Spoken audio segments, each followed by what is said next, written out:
Hello, thank you for joining me today for this tutorial. We're going to talk about chemical impurities and how the program handles those. Chemical impurities are components found in ingredients that, when consumed in high doses, are known to be toxic to humans. California Proposition 65 requires that companies inform the public about the presence of certain materials in the products that they sell. This program in particular lets you track and report the chemical impurities: lead, cadmium, mercury, tungsten, and arsenic.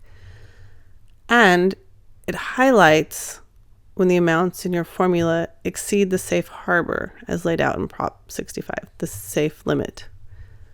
So for this example, I'm going to add lead to my ingredient caffeine, and I will enter it here in parts per million.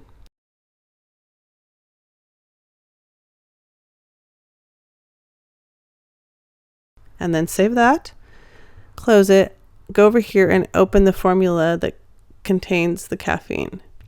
What's going to happen now is the program is going to automatically convert the ppm to micrograms, which we see here. Now, the chemical impurities will be listed in their own column, and anything that exceeds the safe limit will appear down here in red. Along with this, the program allows you to search for ingredients and formulas by the chemical impurity, just like you would a nutrient.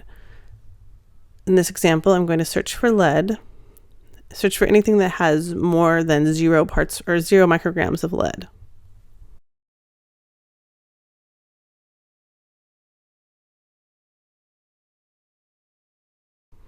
And we see here that these show up because they have lead in them.